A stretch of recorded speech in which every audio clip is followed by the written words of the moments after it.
This is doctor पूजा और मैं आप सबका फिर से स्वागत करती हूँ एक बार आस्क योर डेंटिस्ट के एक नए एपिसोड में। फ्रेंड्स, हम इस एपिसोड में अपने कुछ व्यूअर्स द्वारा पूछे गए कुछ सवालों का जवाब देंगे और उनके डाउट्स को क्लियर करेंगे रिगार्डिंग ऑब्वियसली ब्रेसेस ट्रीटमेंट। तो फ्रेंड्स, सबसे पहले हम लेते हैं, सवाल आया है अनुज कुमार जी का। अनुज जी ये जानना चाहते हैं कि 33 उनकी एज हो चुकी है, क्या इसमें ब्रेसेस ट्रीटमेंट ले सकते हैं और इसमें कितना टाइम लगेगा?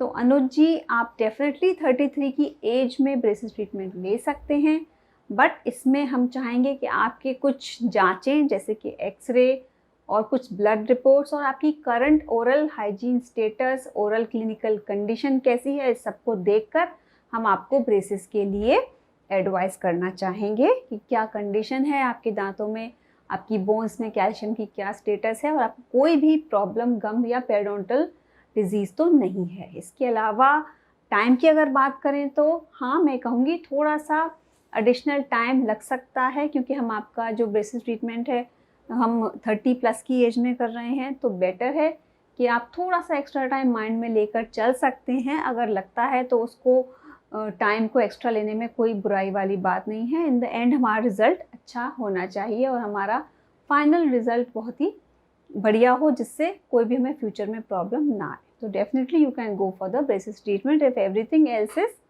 साउंड। नेक्स्ट फ्रेंड्स, हम आते हैं अपने मिस क्रिएटिव के सवाल पर। ये जानना चाहती हैं कि अगर मोलर बैंड निकल गया है तो it will affect the braces treatment और नॉट। डेफिनेटली ब्रेसेस के जो पूरा अप्लायंस है, जो पूरा सेटअप है, उसका एक इम्पॉर्टेंट पार्ट है बैंड। और अगर आपके ऑर्थोडोंटिस्ट ने आपको बैंड लगाया हुआ है तो डेफिनेटली उसका कुछ पर्पस है। उसके निकलने से आपका पूरा जो अप्लायंस का सेटअप है वो अफेक्ट हो सकता है और अनवांटेड यानी अनचाहे टूथ मूवमेंट्स हो सकते हैं जो आपके ट्रीटमेंट को नो डाउट कहीं ना कहीं पे स्टॉप कर सकते हैं, या अनवांटेड टूथ मूवमेंट हो सकते हैं, या फिर कोई और प्रॉब्लम भी क्रिएट हो सकती है। तो आप अपने ऑर्थोडोंटिस्ट से मिलकर उसको दोबारा से उसको वहीं पर फिक्स करा लें या सेट करा लें, या उसका कोई ऑल्टरनेटिव पूछ लें। अगर बैंड निकल गया है तो डेफिनेटली आपके ट्रीटमेंट की प्रोग्रेस रुकनी नहीं चाहिए, मेरी आपको यही सलाह है। इसके अलावा फ्रेंड्स, नेक्स्ट हम सवाल एक और ले लेते हैं शालिनी शर्मा जी का। ये शालिनी जी जानना चाहती हैं कि मैम ब्रेसेस ट्रीटमेंट अपर जॉ छोटा है तो ट्रीटमेंट कैसे होगा, डॉक्टर ने जॉ सर्जरी बोला है। शालिनी जी, पहले मैं जानना चाहूँगी कि पेशेंट की अगर कोई भी जॉ, जैसे अपर जॉ आगे है नॉर्मल से ज़्यादा, या नीचे का जॉ पीछे है, या रिवर्स है अपर जॉ आगे नहीं काफ़ी पीछे है, या नीचे का जॉ आगे है, या इनसे एसोसिएटेड कोई भी कंडीशन है, इसमें सबसे इम्पॉर्टेंट है एज ऑफ द पेशेंट। अगर पेशेंट की एज अलाउ करती है तो नो डाउट हम बिना सर्जरी के ही ग्रोथ मॉड्यूलेशन से आपकी जॉ रिलेटेड कोई भी प्रॉब्लम है उसे सॉल्व कर सकते हैं।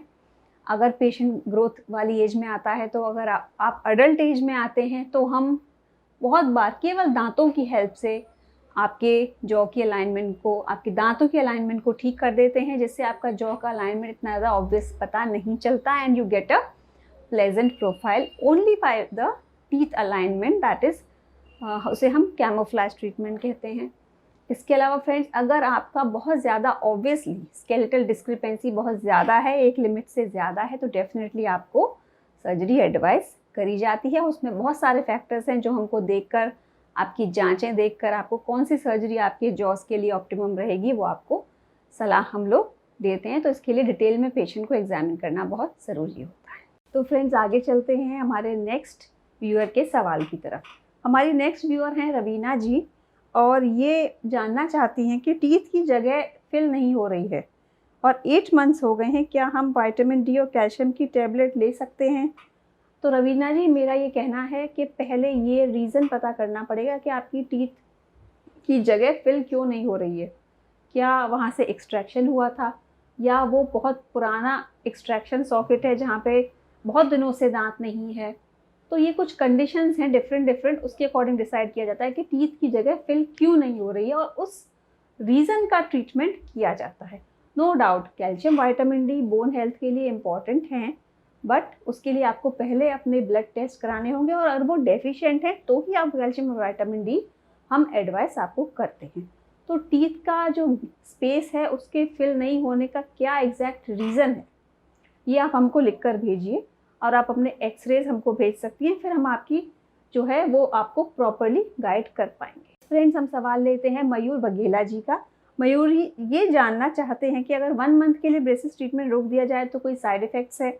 मयूर जी, ब्रेसेस ट्रीटमेंट एक लॉन्ग टाइम टेकिंग ट्रीटमेंट है डेफिनेटली, और अगर आप इसमें बीच में गैप लेते हैं या अपॉइंटमेंट मिस करते हैं तो इसका साइड इफ़ेक्ट सिर्फ यही है कि आपका टूथ मूवमेंट स्टॉप हो जाता है, आपका ट्रीटमेंट वहीं का वहीं रुक जाता है, और हो सकता है कि अनवांटेड टूथ मूवमेंट स्टार्ट हो जाए। तो डेफिनेटली बीच में ब्रेसेस का ट्रीटमेंट रोकने के यही साइड इफ़ेक्ट्स हैं। ट्रीटमेंट आपका रुक जाएगा, स्लो हो जाएगा और अनवांटेड टूथ मूवमेंट स्टार्ट हो जाएंगे। तो मेरी एडवाइस यही है कि आप टाइम टू टाइम रेगुलर अपने अपॉइंटमेंट्स के लिए जाते रहें अपने ऑर्थोडोंटिस्ट के पास। इसके बाद फ्रेंड्स, लास्ट में हम अपराजिता जी का सवाल और लेते हैं आज। ये कह रही हैं अपराजिता जी, ये जानना चाहती हैं कि ब्रेसेस ट्रीटमेंट के दौरान जिम, जॉगिंग, रनिंग वगैरह कर सकते हैं या नहीं, कोई प्रॉब्लम तो नहीं होगी? नहीं, आप डेफिनेटली अपना रूटीन वर्कआउट कर सकते हैं ब्रेसेस ट्रीटमेंट के साथ, पर हमारी एडवाइस ये है कि आप ब्रेसेस ट्रीटमेंट अगर ले रहे हैं तो आप माउथ गार्ड का इस्तेमाल ज़रूर करें। ये एक स्पेशल टाइप के गार्ड्स होते हैं जो आप अपने ब्रेसेस के ऊपर मुंह में पहन लेते हैं, और उसके बाद आप अपना कोई भी physical activity related to workouts या फिर अगर आप स्पोर्ट्स में हैं तो आप इनको यूज़ करके कर सकते हैं, ताकि आपको किसी भी प्रकार से ब्रेसेस से आपके फेशियल रीजन में कोई भी इंजरी ना हो। इसके ऊपर मैं चाहूँगी कि आप हमारा जो वीडियो पहले आ चुका है, can I wear braces during sports, उसको एक बार देखें, उससे आपको अपने सवालों के जवाब ज़रूर मिल जाएंगे, मैं ऐसी आशा करती हूँ। तो thank you friends for watching the episode of ask your dentist. I hope मेरे व्यूअर्स को अपने सवालों के जवाब मिल गए होंगे, और डेफिनेटली अगर आपकी और भी कोई क्वेरीज हैं तो आप हमें भेजते रहिए, उनको स्टेप बाय स्टेप कवर करने की पूरी कोशिश करें।